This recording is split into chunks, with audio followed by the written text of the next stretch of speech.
Hello students, welcome to my class. This is Dr. Ranjini, Assistant Professor in Biotechnology, Maharani Science College for Women, Mysore. Today I am talking on microbial metabolic pathways. Biotechnological importance of microorganisms. A microorganism is a living thing that is too small to be seen with the naked eye. The examples of microorganisms include archaea, algae, protozoa, etc. The scientist Anthony van Leeuwenhoek invented the microscope. His invention helped us to view these unseen organisms. So these microorganisms are used or they are manipulated to get the microbial products, and these microbial products are having the importance in the human life. And this branch of science, which deals with the manipulation of the microorganisms for the betterment of the human life by using the microorganism, is called microbial technology. So we can define the microbial technology like this: use of scientific and engineering principles to the processing of the materials produced by the microbes to create beneficial products or processes for the betterment of human life. He is microbial technology. So this microbial technology uses microorganism to manage biotic stress, to manage the abiotic stress, to promote bioremediation, and to improve the biomass derived energy techniques, to value addition in the crops. These microorganisms are used to increase the productivity and quality of the crops.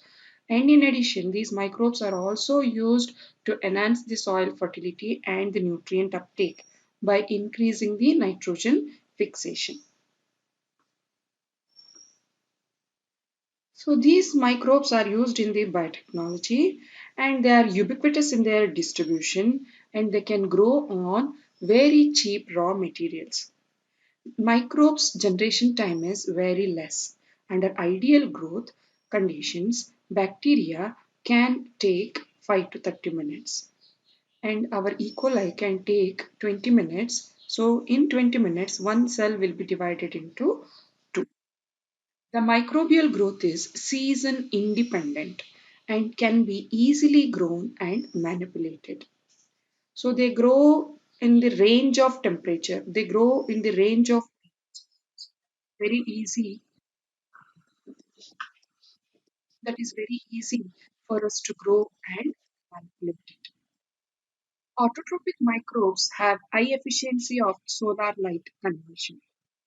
So these autotrophic microorganisms have the capacity of converting this solar energy into chemical energy due to the process of photosynthesis and the presence of the pigments. They can convert this solar energy into chemical energy, that is food is synthesized. So they have the high efficiency of conversion of solar energy. Bacterial cells have extra chromosomal DNA called plasmids are manipulated to express desired gene or proteins by recombinant DNA technology. Useful metabolite produced by microbes are extracellular in secretion. This makes isolation process very easy. So microbes, when they produce the useful products, so most of the products will be produced to the external surface, or they are produced outside the cell. So the processing will be very easy. If it is intracellular in its production, then we have to pellet the microorganism, lyse the cell, and then you have to isolate the product. If it is produced extracellularly, then the isolation of the microbial product will be very easy. Microorganisms like spirulina, chlorella, and other blue-green algae are rich in proteins and vitamins. Could be consumed in dried forms. So these microorganisms like spirulina and chlorella, they are rich in protein. So they are proteinaceous in nature to feed the protein deficient organisms. We can consume these dried mm, uh, in the form of the powder or in the form of the biscuits. This can be, or in the form of the tablets. We can consume these spirulina and the chlorella.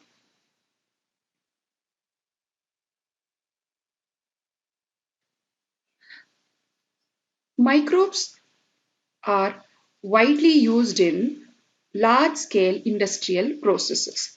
They are crucial for the production of variety of metabolites such as ethanol, butanol, lactic acid and riboflavin, as well as the transformation of chemicals that help to reduce environmental pollution. So these products like organic acids, vitamins and other products can be produced by the chemical transformation, but the expense will be very high, and most of the time the products what we get from the chemical transformation will not be having the activity, and in addition the rate of environmental pollution will be more in the chemical transformation.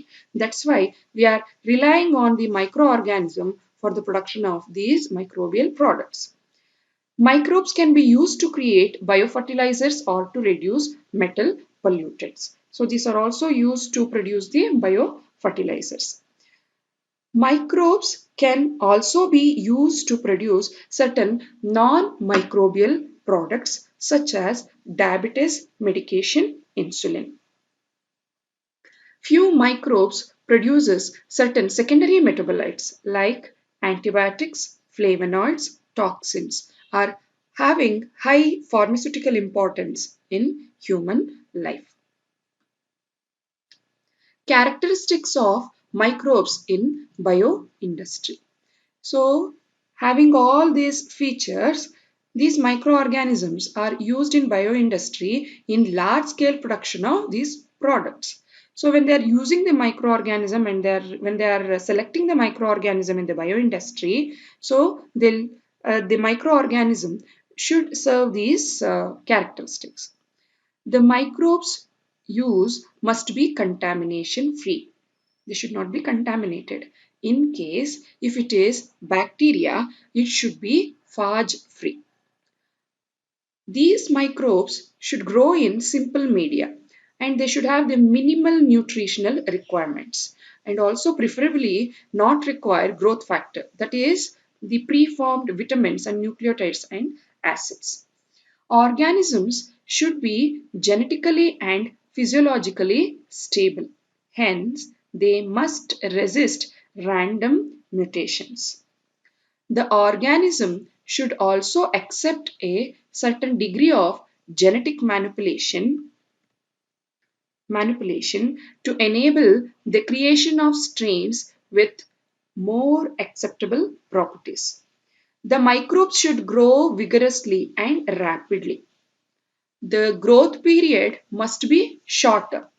Growth period must be shorter, not more than 24 to 36 hours. They should lead to a single desired product in a short time.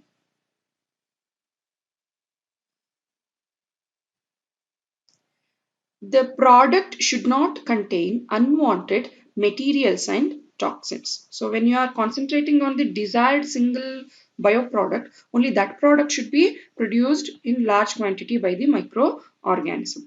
The microbes should produce their products extracellularly to reduce the cost price.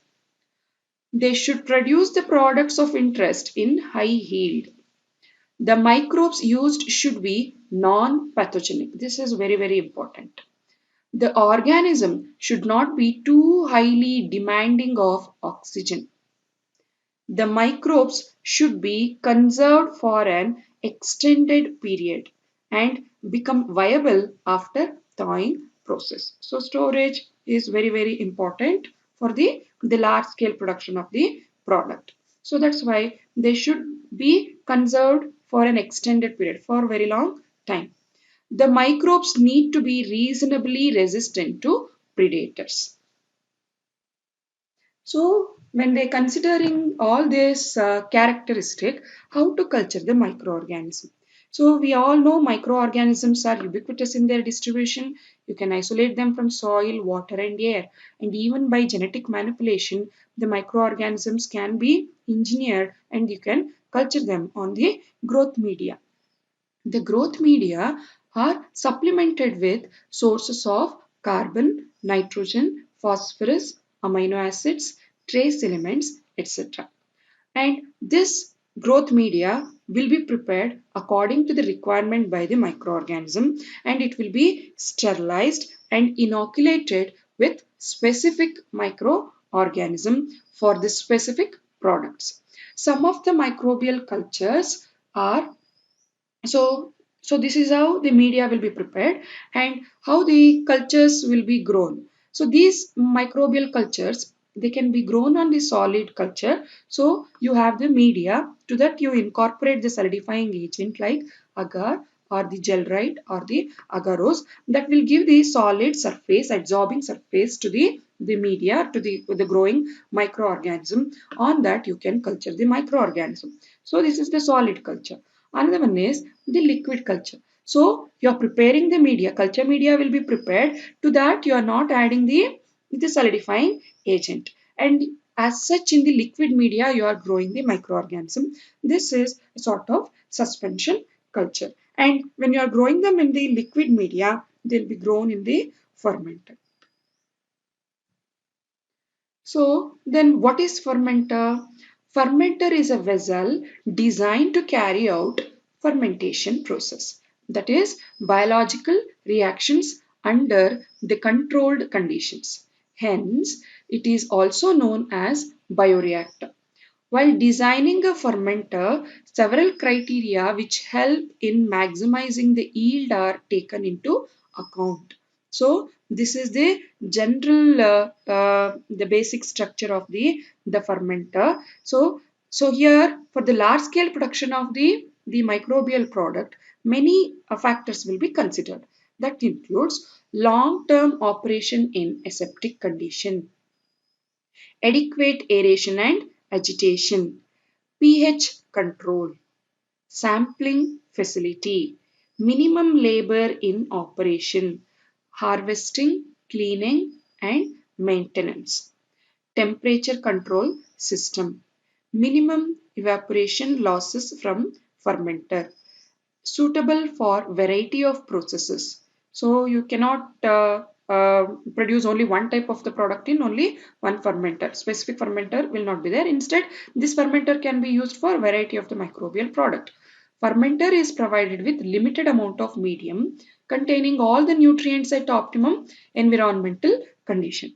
So this is the fermenter. It's a big fermenter. It is having the central shaft. Attached to it, you'll be having the paddles or the blades. This help in moving the media, that will give the agitation inside the media. Mixing of the media will be done.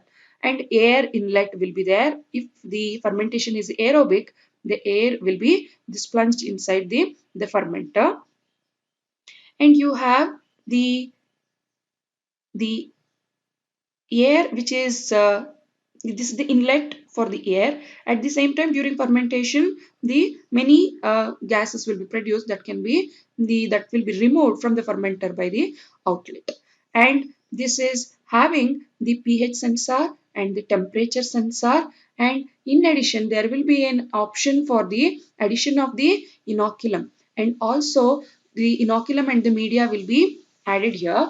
And along with that, the used media, that is called as the spent, will be collected from the outlet. So from here this spent will be collected. The spent is nothing but the used media. The used media which is having the microorganism will be removed from the fermenter. So when we are growing the microorganism in the liquid media, we will come across with three types of the culture. One is batch culture, another one is continuous culture, and another one is fed batch culture. Batch culture is called as the closed culture. Here, a microbe grows in a medium until the nutrients are exhausted or toxic metabolites secreted by it reach to inhibitory level. Here only once media will be supplemented or will be provided inside the fermenter. Further, there is no addition of the media, and the microorganism will grow till the nutrient depletion takes place inside the fermenter. So then growth ceases. Apart from that, the toxic metabolites secreted by the microorganism, even if it is deposited inside the fermenter, then also it ceases the growth of the microorganism. Till then, microorganism grows. From the beginning of the inoculation to the end of the microbial growth, the microbial culture passes through several stages. If you plot the time on x-axis and the log number of living cells by taking the turbidity into the consideration, you will get a curve like this. And this is called microbial growth curve. And this is very specific for the batch culture.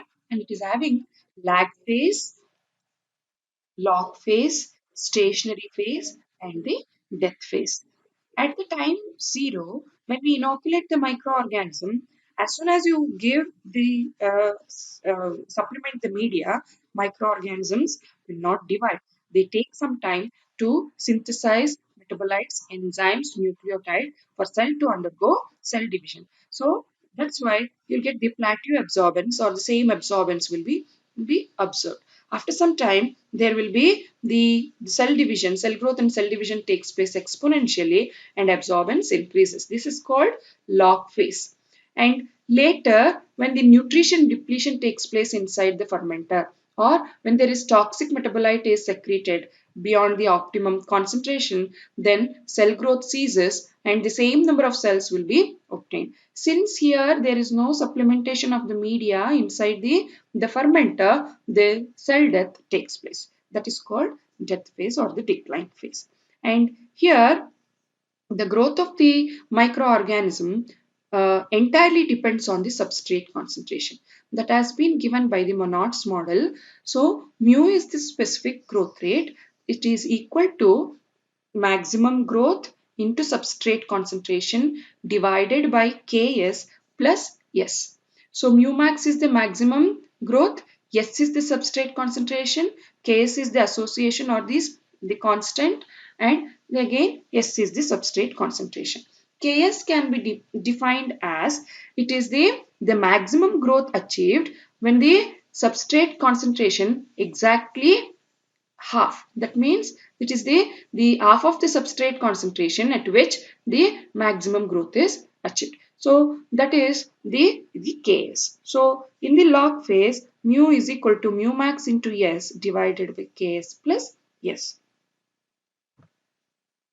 Next in continuous culture, here continuous culture is that where continuous or steady exponential phase or steady log phase will be maintained for long time. In case of batch culture, exponential phase growth retards due to depletion of nutrients or due to the accumulation of toxic product. That is avoided in case of the continuous culture by addition of fresh media to the fermenter or removal of the spent media. When you remove the spent media, the toxic products will be removed and hence microbial growth can be achieved. So, and microbial biomass from it, as a result of which exponential phase of growth is prolonged. The log phase of the culture will be maintained for the longer duration. It's an open culture where there is intermittent addition of the fresh media. Addition of the fresh media. At the same time, there is removal of the equal spent media from the fermenter, due to which there is no nutrition depletion. At the same time, there is no the effect of toxic products accumulated inside the fermenter. So this continuous culture can be studied under two different headings. One is chemostat and another one is turbidostat. In chemostat, the removal of the spent media and the addition of the fresh media entirely depends on the essential nutrient concentration. So the trace elements will be selected as the essential nutrient. So when their concentration is below the optimum, there will be removal of the spent. At the same time, there will be the addition of the fresh media inside the fermenter. That is called chemostat. And another one is turbidostat, where when the growth of the microorganism achieves particular turbidity or particular absorbance, during that period, there is removal of the spent and addition of the fresh media. That is called the turbidostat. Continuous culture is also called as open culture. In contrast, batch culture is called as the closed culture. In between these two, continuous and the batch culture, we have the another one, fed batch culture. Fed batch culture, basically it is the batch culture. It's a closed system. Batch culture. In batch culture, we won't provide, there is no intermittent supply of the nutrient. But in case of the fed batch culture, it's a batch culture which is fed continuously with the fresh medium without removal of the original spent media from the fermenter. It results in continuous increase in the volume of the media in the fermenter.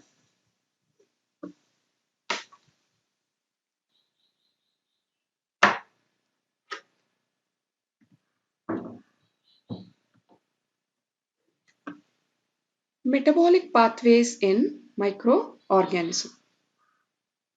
Formation of vegetative cells in microorganisms takes place only when there is continuous supply of energy. So when the cell is dividing, there will be formation of the cells. So that takes place continuously with the supply of the energy.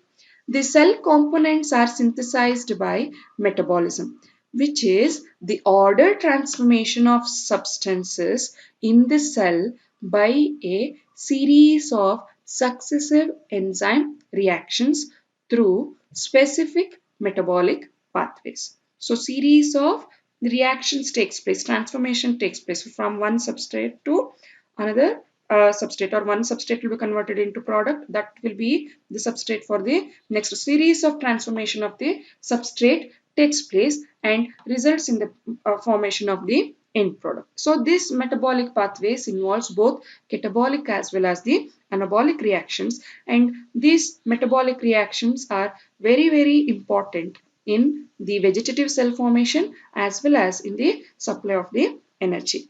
So the metabolic pathways have the dual role. It provides the precursor for the cell components. So cell components will be synthesized, and also it provides the energy for energy requiring processes. So these metabolic pathways are classified based on the metabolites' importance in the microbial growth. So there are two types of metabolites. One is primary metabolite and another one is secondary metabolites. Primary metabolites are the biomolecules which are very important for the growth, development and reproduction of the organism. These are called primary metabolites, and the metabolic pathways which are involved in the production of primary metabolites are called as primary metabolic pathways. So these primary metabolites are typically a primary metabolite is a typically a key component in maintaining normal physiological processes. Thus, it is often referred to as a central metabolite. Primary metabolites are typically formed during the growth phase, during the exponential phase, as a result of energy metabolism by primary metabolic pathways, and are deemed essential for proper growth. So when these primary metabolites are produced in the proper way, so the good growth will be achieved by the microorganism. So examples include primary metabolites. Examples of primary metabolites includes alcohols, organic acids, amino acids, etc. Secondary metabolites, as I told earlier, that is the primary metabolite, and they are very important for growth, development and reproduction of the microorganism. In contrast, these are the metabolites. Secondary metabolites are the metabolites, and they are the organic compounds that are produced through the modification of the primary metabolite synthesis by secondary metabolic pathways. These are organic compounds produced by the microorganism during extreme environmental condition. This may be due to the absence of the nutrient in the fermenter, or maybe due to the deposition of the toxins by the microorganism. So this adverse condition make the microorganism to produce special type of metabolites in very low concentration They are called as secondary metabolites. So these secondary metabolites are not important for the normal growth and development of the microorganism. So these secondary metabolites do not play a role in growth, development and reproduction like primary metabolites do, and are typically formed during the end or near the stationary phase of the growth.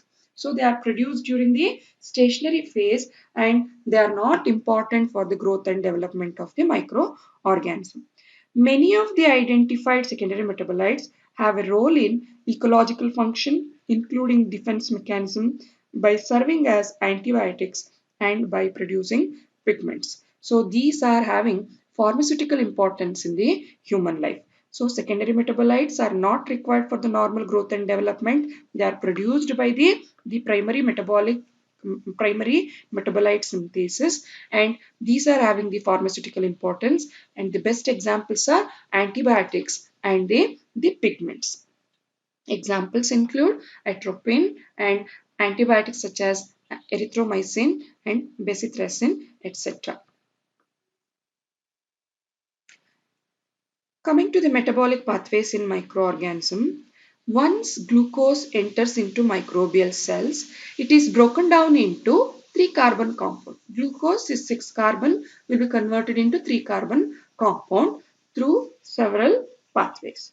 The first one is glycolysis, also known as fructose 1,6 bisphosphate or FBP pathway, and it is also named as Embden-Merov-Paranas pathway. So this is one by glycolysis, glucose will be converted into pyruvate. The another pathway is pentose phosphate pathway. Then the another pathway is the Enterdoudroff pathway, is also called as KDPG pathway because 2-keto 3-deoxy 6-phosphogluconate is the important intermediate that is formed in this pathway. Hence, it is also called as KDPG pathway. So, in the microbial metabolic pathways, glucose is converted into pyruvate by glycolysis or pentose phosphate pathway or KDPG pathway or Enterdoudroff pathway. So we should learn 3 important pathways. First we'll take up glycolysis or EMP pathway. So it is very simple here. Catabolic, this is a catabolic pathway which proceeds through fructose 1,6 bisphosphate, hence it is called as FBP pathway. Glucose comes in metabolically active form when is phosphorylated on carbon 6 by exokinase. So glucose will be phosphorylated to give the glucose 6 phosphate, and the formation of the glucose 6 phosphate is very important either to run a pathway in to drive a pathway in glycolysis or in KDPG pathway or in pentose phosphate pathway. So the formation of the glucose 6 phosphate is very important. So glucose is converted into glucose 6 phosphate by exokinase enzyme. Later it will be isomerized to form fructose 6 phosphate. Later this gets phosphorylated to form the fructose 1,6 bisphosphate. Next, aldolase enzyme convert this fructose 1,6 bisphosphate to DHAP or glyceraldehyde 3-phosphate. So these two are 3 carbon compound. So they undergo series of transformation and they result in the pyruvic acid. So by glycolysis, one glucose molecule will be converted into 2 pyruvic acid. And here in the microorganism, 1 glucose results in 2 pyruvic acid and 2 ATP molecule and 2 NADH2 molecule. So this is regarding glycolysis. Next is Enter-Doudroff pathway. Glucose here is converted into glucose 6 phosphate. It is dehydrogenated to 6-phosphogluconate, which removes water and yields 2-keto 3-deoxy 6-phosphogluconate is referred as KDPG. Due to formation of intermediate product, that is the KDPG, this pathway is also called as KDPG pathway. KDPG is then cleaved into pyruvic acid and glyceraldehyde 3-phosphate. This glyceraldehyde 3-phosphate later will be converted into pyruvic acid. Here, when you consider the overall reaction, so the 1 glucose results in 2 molecules of pyruvic acid, 1 molecule of ATP, 1 molecule of NADPH2, 1 molecule of NADH2. This pathway is widely observed in the genus Pseudomonas. So, in Enterdoudroff pathway, glucose gets converted into glucose 6-phosphate, then into 6-phosphogluconate, then into important intermediate, that is 2-keto 3-deoxy 6-phosphogluconate, that will be converted into one molecule of pyruvate and another molecule will be glyceraldehyde 3-phosphate. So later glyceraldehyde 3-phosphate will be converted into pyruvate. So in Enterdoudroff pathway, a pyruvate, 1 molecule of ATP, 1 molecule of NADPH2 and 1 molecule of NADH2 will be produced. Next is pentose phosphate pathway. This pathway forms a loop into the EMP pathway. For example, it is observed in the heterofermenter lactobacilli. The bacteria do not synthesize aldolases. The microorganism which synthesizes the aldolase will go through the EMP pathway or glycolysis, which lack the capacity to synthesize aldolase. Then they use pentose phosphate pathway. So this pentose phosphate pathway is called so because it is having many 5-carbon sugars. Hence it is called as pentose phosphate pathway. So the aldolase producing microorganism drive the reaction through EMP pathway, and the bacteria or the microorganism do not synthesize aldolase, which is needed to convert fructose bisphosphate into 2 molecules of triose phosphate, uses the pentose phosphate pathway. Therefore, breakdown of glucose progresses through pentose phosphate pathway. Glucose 6-phosphate is converted into 6-phosphogluconate via dehydrogenation and hydrolysis, and this 6-phosphogluconate yields the ribulose 5-phosphate as the final oxidation product. So now we'll see pentose phosphate pathway. Glucose will be phosphorylated to glucose 6-phosphate, then it will be converted into 6-phosphogluconolactone. Now this will be converted into 6-phosphogluconate. This 6-phosphogluconate will be converted into ribulose 5-phosphate in the presence of dehydrogenase enzyme, and in the presence of isomerase and the epimerase enzyme, ribulose 5-phosphate will be forming ribose 5-phosphate and xylulose 5-phosphate. Now, these two combine in the presence of transketolase enzyme and they result in glyceraldehyde 3-phosphate, which is 3 carbon, and pseudoheptulose 7-phosphate, which is 7 carbon. Then, in the presence of trans-aldolase, this glyceraldehyde 3-phosphate and pseudoheptulose 7-phosphate will be forming fructose 6-phosphate and then erythrose 4-phosphate. Erythrose 4-phosphate is the 4-carbon compound. This erythrose 4-phosphate will be combining with the xylulose 5-phosphate that is formed by the ribulose 5-phosphate. 3 molecules of ribulose 5-phosphate will be converted into 3 molecule of xylulose 5-phosphate. So 2 molecules will be used for the synthesis of the ribose 5-phosphate and xylulose 5-phosphate. Now the another molecule will be combining with erythrose 4-phosphate and results in the formation of 3 molecule of 3 carbon glyceraldehyde 3-phosphate and fructose 6-phosphate. 5 plus 4, 9 carbon. It is 3 plus 6. Glyceraldehyde 3-phosphate 3 carbon, fructose 6-phosphate 6 carbon. So fructose 6-phosphate will be converted or will be entering the glycolysis. Similarly, glyceraldehyde 3-phosphate loops into glycolysis. Fructose 6-phosphate again loops into glycolysis and they pass through the glycolysis. This is how the microorganism, in the absence of the aldolase, they convert this glucose 6-carbon compound into 3-carbon compound. So here the most of the intermediates are 5 carbon, and hence this pathway is called as pentose phosphate pathway. Thank you.